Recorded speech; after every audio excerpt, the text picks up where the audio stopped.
Um, yeah, so I'm here with Dr. Roshali Rout. She's sorry if I pronounced that incorrectly. How should I pronounce your name? Perfect. Vrishali. It's Roshali. Vrishali. Perfect. Roshali is an organizational psychologist. She's been working as an HR and organizational psychologist in the software industry for the last 17 years and more. Her PhD topic was on mental health and well-being of IT professionals. And she's also a popular columnist and published author.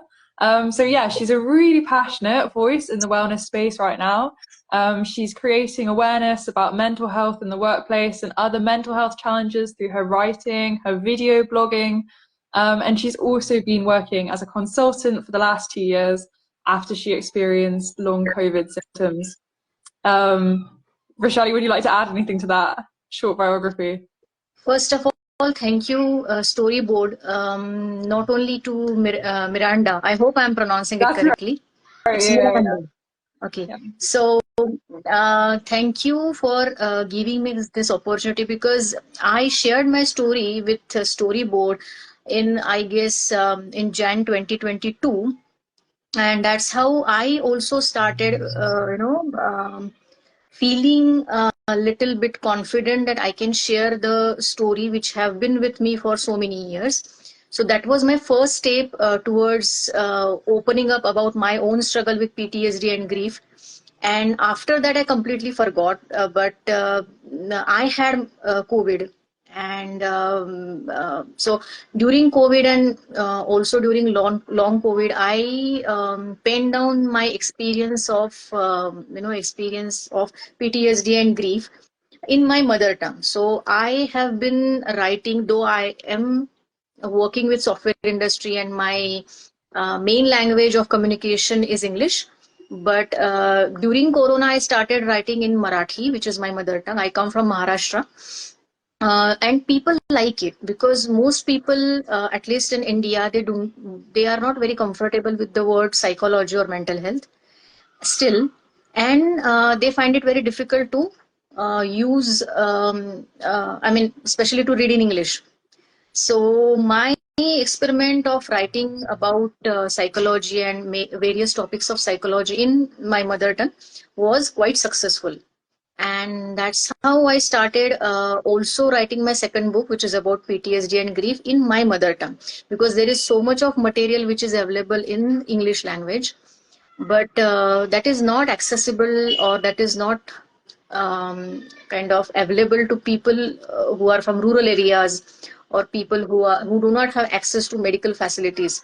So again, this session, like as I told you earlier also, that it's just an attempt to create awareness, because I am not a therapist, I am not an expert counselor or a certified psychologist. I am an organizational psychologist, predominantly working with HR and organizational behavior or development part.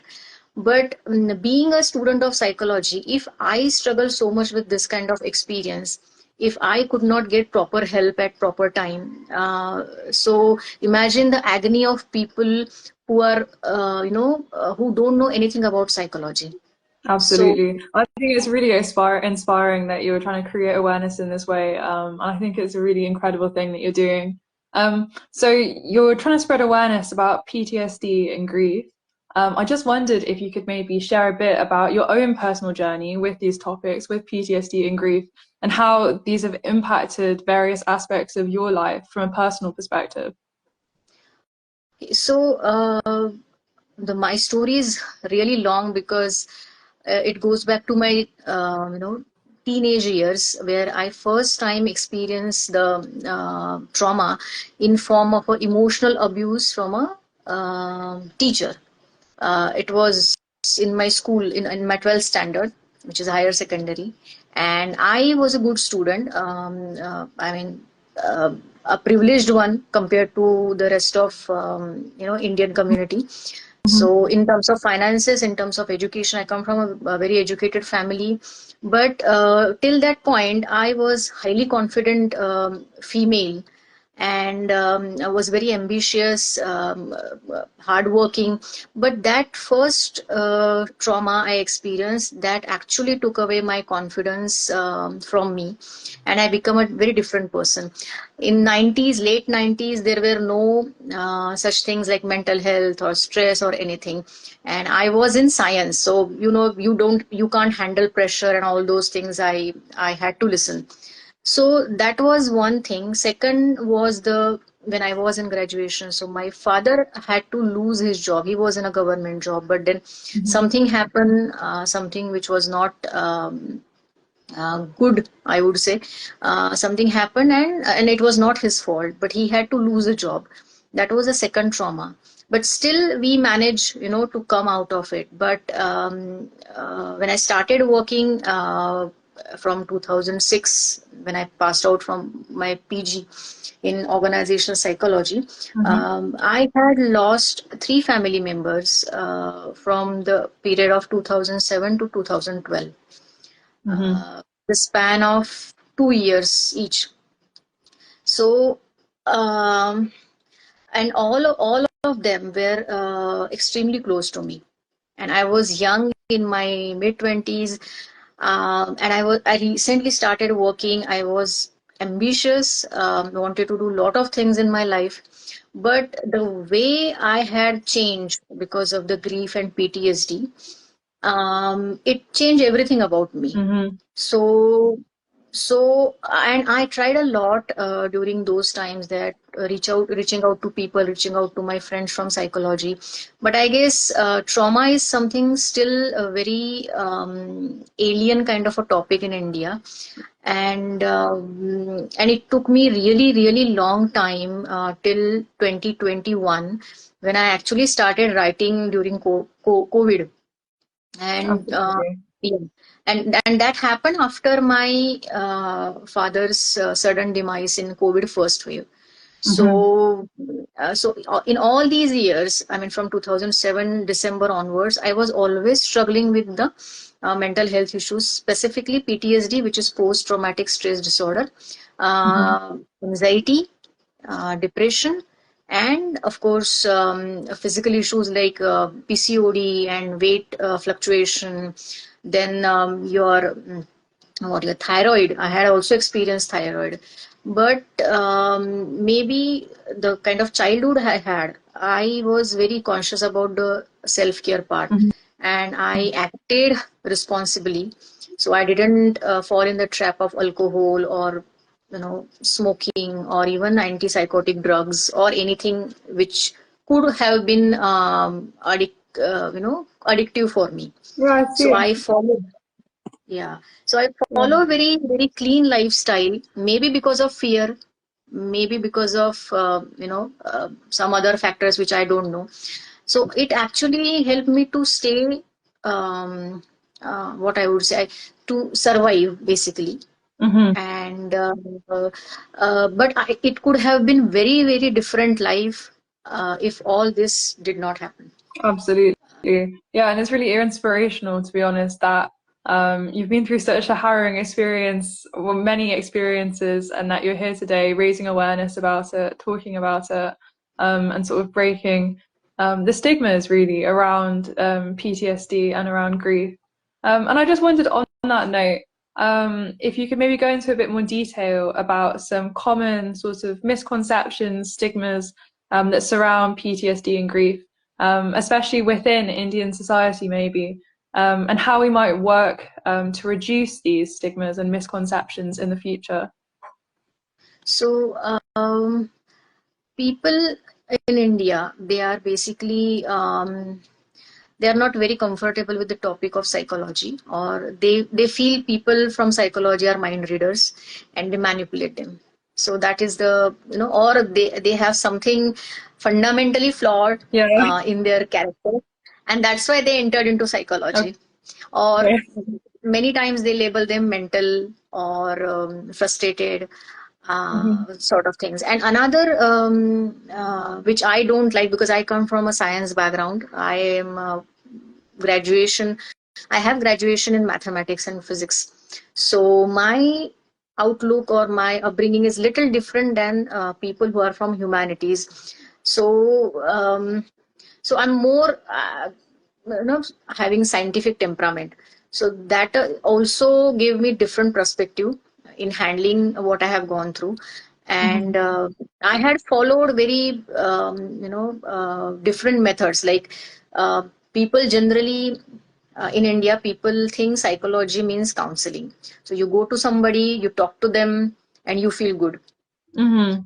So, apart from counseling, there are other methods which are very essential to healing or in the Absolutely. process of healing. For example, the somatic exercises or art therapy, then yoga, EMDR, Exactly. Yeah. neurofeedback. Yeah. Yeah, storyboard is all about this kind of holistic healing, absolutely. Like we really support, especially the idea of being connected into your community, being able to talk to someone else who's gone through the similar, same sort of situation that you've been through yourself. And I think it's really powerful that Yes. we're both, you know, talking about the same thing here, talking about this holistic experience. I think is really great. Um, Brilliant. I just wondered, we've got a few minutes left, so I just wondered if I could ask a couple more questions. I just wondered what advice you might give to somebody who suspects they may be experiencing symptoms of PTSD, but is maybe hesitant to start seeking help. See, before I give any kind of advice, I would like to explain the trauma, the phenomenon of trauma in simplest Absolutely. form. Absolutely. Okay, so we, since we are connected on computer or laptop or mobile, we are all computer savvy, technology savvy people. So let us try to understand the trauma in terms of computer. So it's like a bug in a system, in a computer system, which slows down your computer for some time. Okay, so trauma is a bug which corrupts our system for some time. So it's a very vast topic, both trauma, PTSD, and grief. Since we have very limited time, so I will just quickly go through the biology of trauma. Absolutely. That it is something a shock to the body, and it's just like bug. It corrupts your brain and it corrupts your body. So it changes the programming of our brain and body, and it takes a lot of efforts to not only to come back to the normal routine, because I think recovery and so recovery is a very relative term. I don't know how much people can recover from the loss of loved one, because I never, because that is not going to, death is just something It which doesn't go which is away. irreversible. Yeah. Yeah, so trauma is any kind of a stressful experience.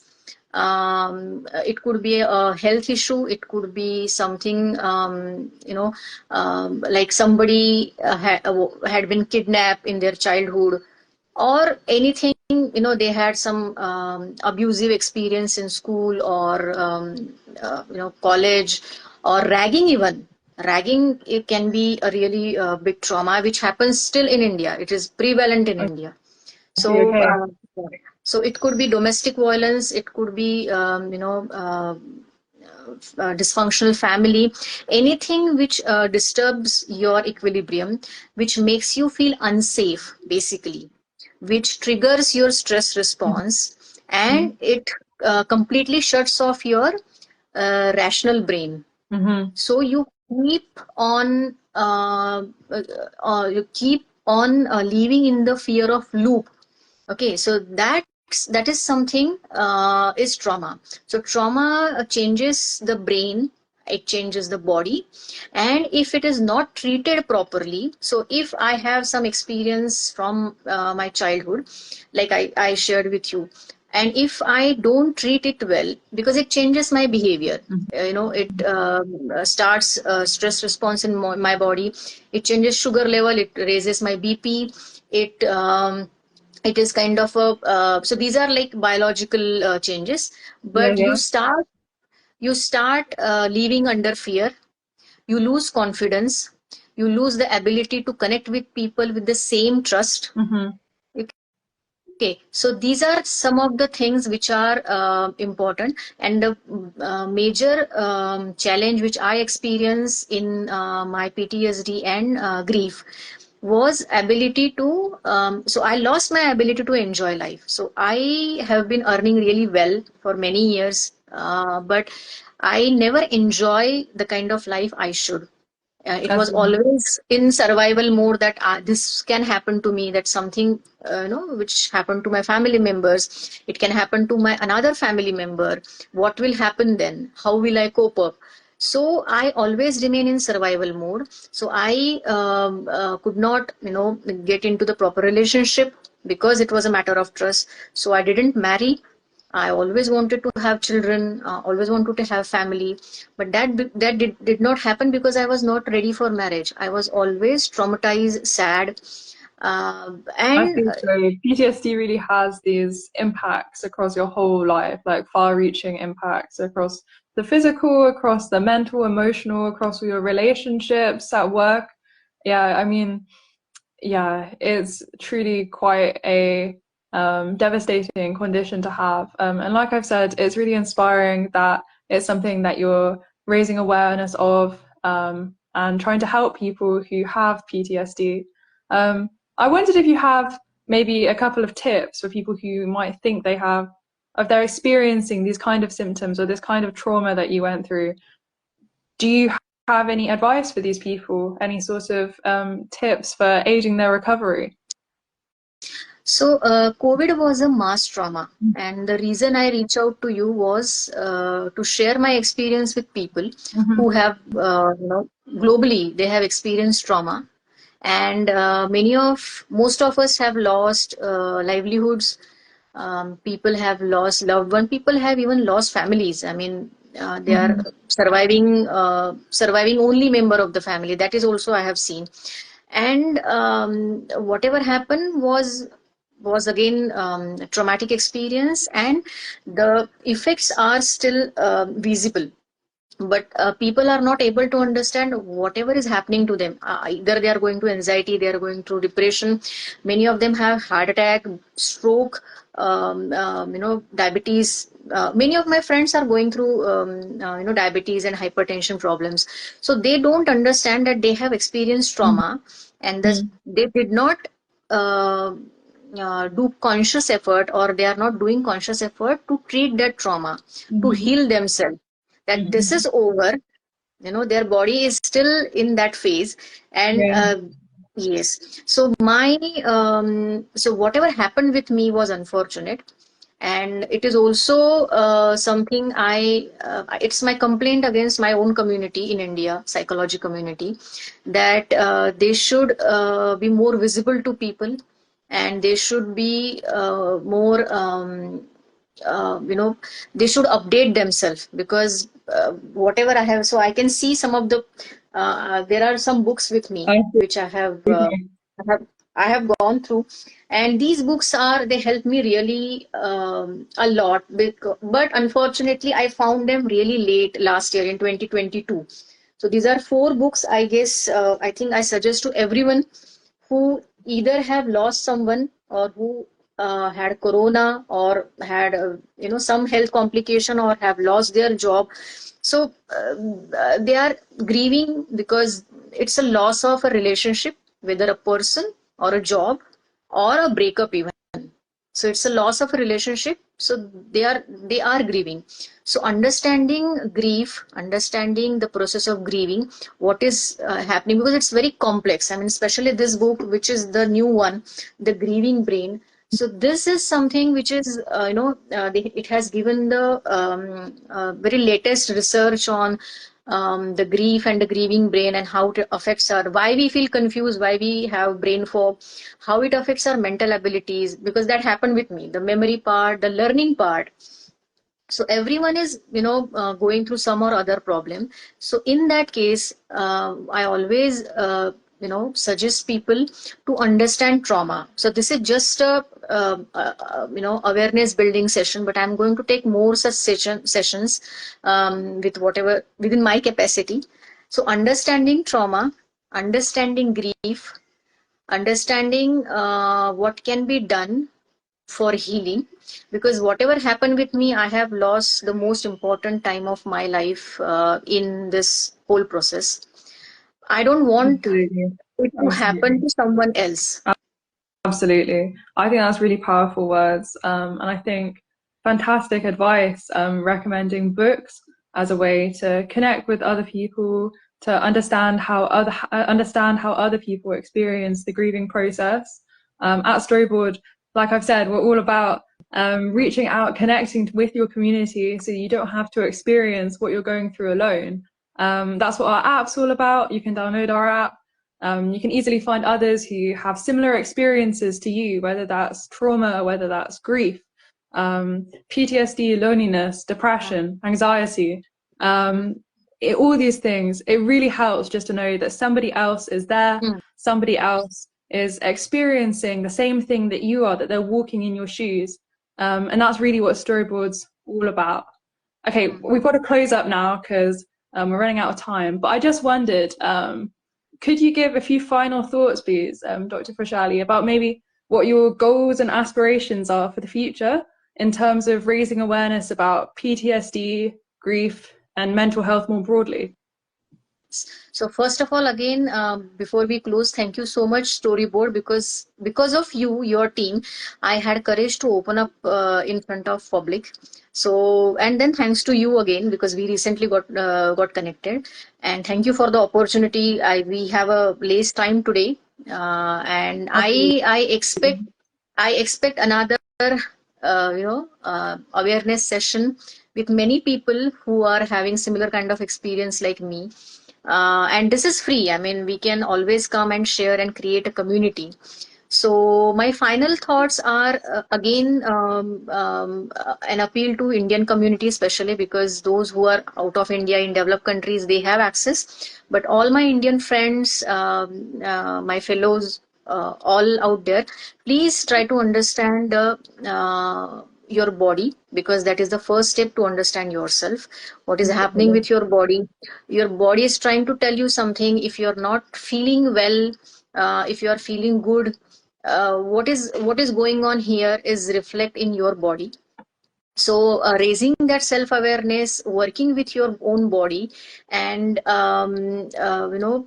keeping some of the, say, religious or superstition away from you, and try to adopt some scientific temperament, so you can, even if you're going through trauma and if you're going through grief, you will have a better way to cope up with it. And Absolutely. yes, Thank so you so read. much, Dr. Frashali. Yeah, sorry, do you just have one Yes, final? Sorry. read a lot. Reach out to apps or people like Storyboard. They are doing really good work. So you will have someone to share your pain with. And of course, I am also there. I am there on Instagram. You can reach out to me if you want to share your story. We can again connect and do something together. So that is so. Please be vocal about whatever you are feeling. Don't suffer in silence, and you will get help. And don't give up. Thank you. Don't give up. Thank you, Dr. Frashali. I think that's an amazing key takeaway. Don't suffer in silence. Reach out, try and get help. That's what Storyboard are about. That's what you're all about. And it's been amazing talking to you this evening. Thank you, I Miranda. hope you have a lovely rest of your day. And Thank bye to you. everybody watching. Thank you. Thank you. Bye.